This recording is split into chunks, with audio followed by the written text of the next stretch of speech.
team will be presented by Isabel and Michael. And okay. Please go ahead. Hello. I'd like to ask those of you who have a Post-it note in front of you to please stand up.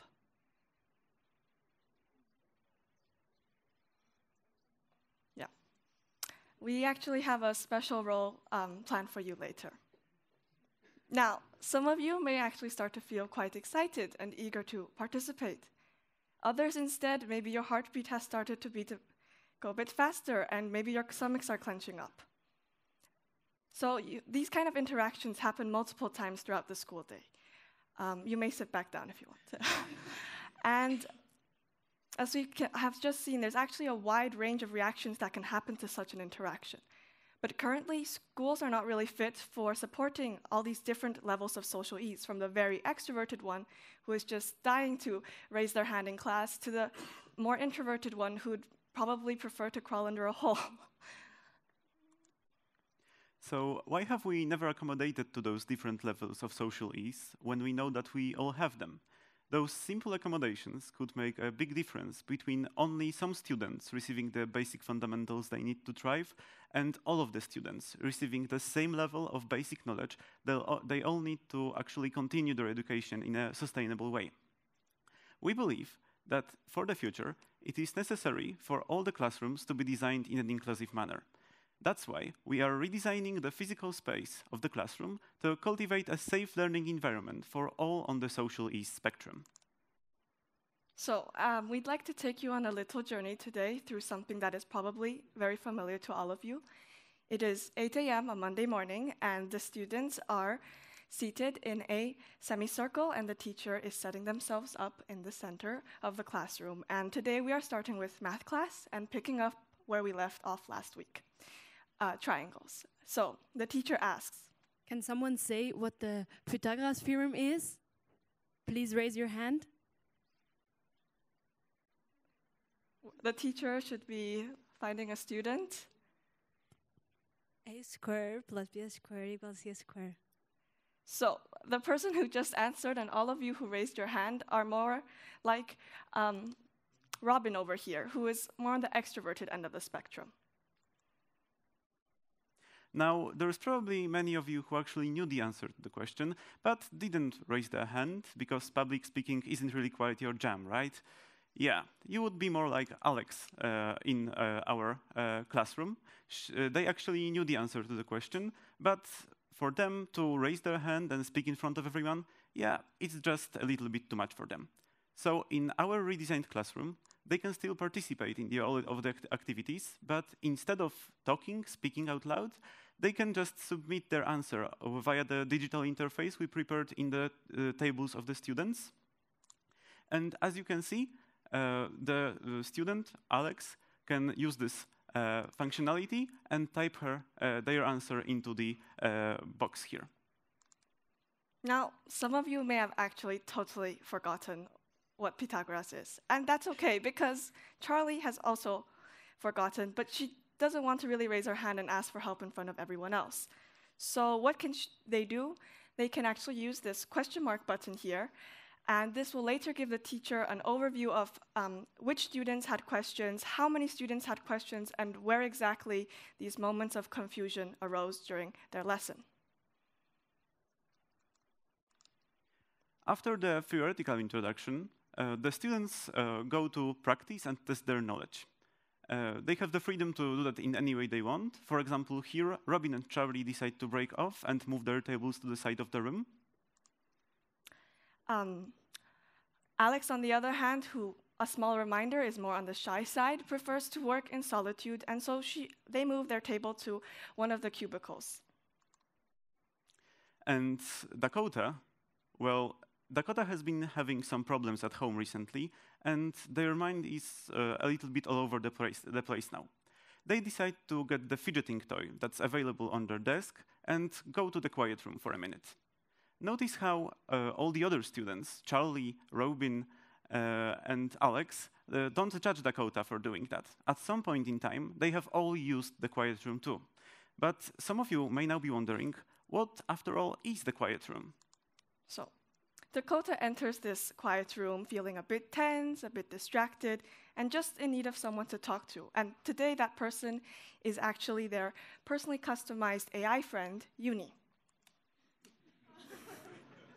Hello, how are you doing today? I don't know, actually. I'm feeling low today.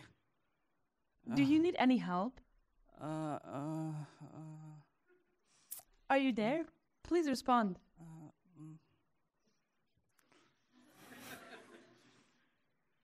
So after getting the help that Dakota needs, Dakota feels a bit better and can go back to their desk and finally work on their math exercises. And all of you may be wondering, what does the teacher do throughout all of this? Well, at this point in time, the teacher can consult the students who have some problems with understanding the material and making sure that they all get it and don't have those problems anymore. This way, it will help the teacher to continue the teaching on the following days, because they can be sure that all of the students have the same level of knowledge and are all on the same step in their education and learning. Now, I'd actually like all of you to reach under your chairs, and taped to it, you should be able to find some bubble wrap or a piece of foam. Feel free to take it and fidget with it. And now, just try to imagine yourself at 13 in school. Yeah, feel free to pop the bubbles. At school, with this fidgeting tool or any of the other redesigned aspects that we've just introduced you to. Could this maybe have helped you feel a bit safer and more comfortable in your learning environment? I know that it's definitely helping me present this idea to you guys right now. Thank you very much.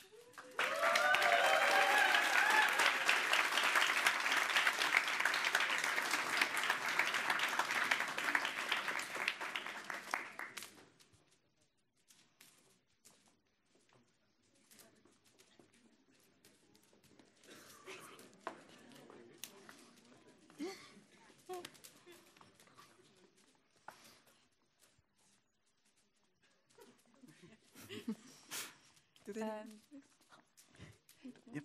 I see everybody's relaxing now. Thank you very much for the great presentation. So how it will go now, as Julian explained, I will give you a bit of feedback and then we will open for Q&A with the audience. So the first thing, we've been working together since Wednesday, and this is a very challenging and broad topic, I know. Like when I came to chat with you on the first day, you already had some ideas, but it was very broad and we had to work a lot on like specifying. And we went from this very broad topic to like a very concrete problem statement and core message and a very concrete idea where you really like thought of like more of the details. So I was really impressed with like your process going from this to like the very specific aspects. And I was also like, every time we had those contact points where I could give you feedback, I very often gave strong feedback on like, okay, but how do you solve this big problem that is still there? And I felt like you always reacted to this with like a lot of maturity and you were curious about how to improve your solution based on this feedback, which was very beautiful to see. Now also something I really like, we discussed a lot about the role of the teacher, because once you start designing those kind of classrooms, it's a lot on the teacher to like orchestrate all of this, decide like what happens with the technology, what happens in the real space. And I see you integrated that a bit more, but I'm curious to hear even more about this. And also like one of the big questions we ought to ask is the feasibility of such solutions. So if I want to have this in my institution tomorrow, like how do we make this happen, which is something maybe we can discuss more afterwards. And then based on that, I would like to open the floor for questions to the audience.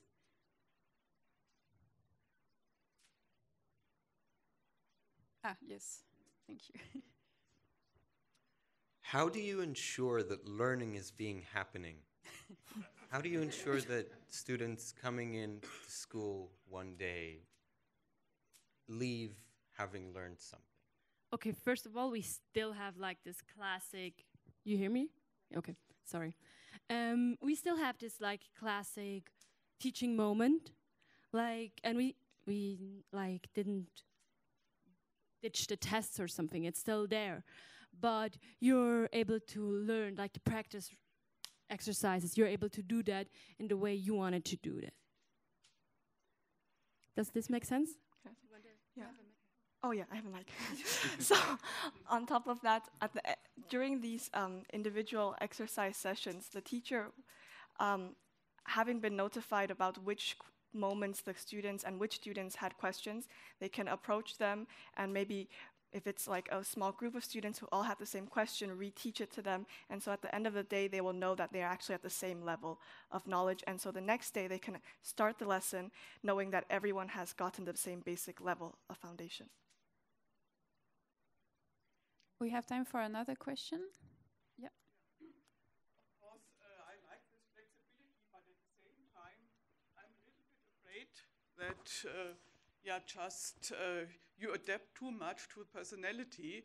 Shy people should learn to speak in the public, and if you give them too many other opportunities of not doing so, they will never learn it. Therefore, you have to consider also that you don't fix individual differences to an extent that's not necessary. So if I may, there are a lot of ways to personalize this education. Actually, the shy people can prefer to spend their time alone. They can use the quiet room too.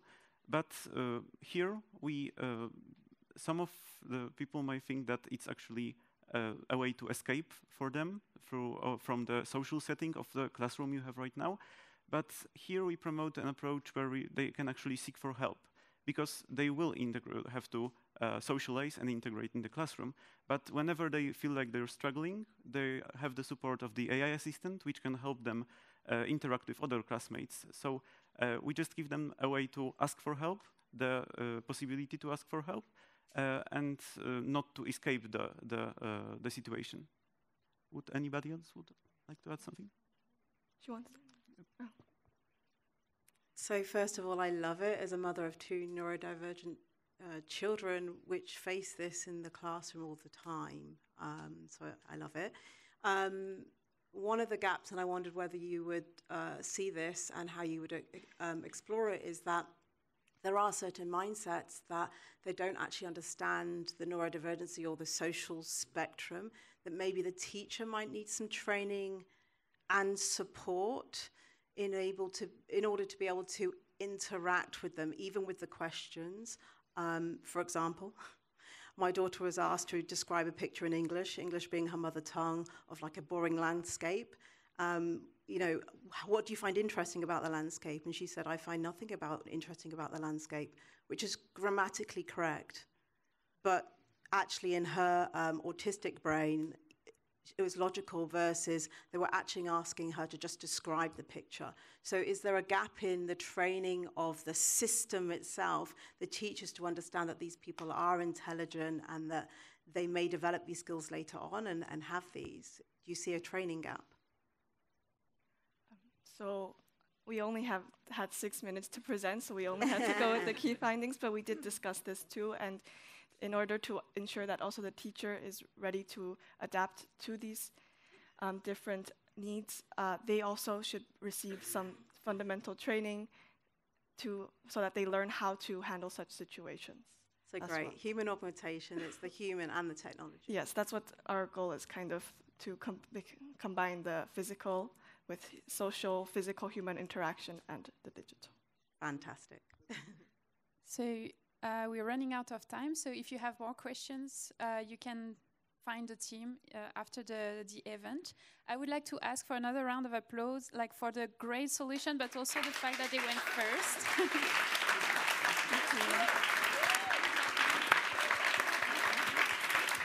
Why are we clapping? Thank you. And you can. Okay, we're the first one, so we are.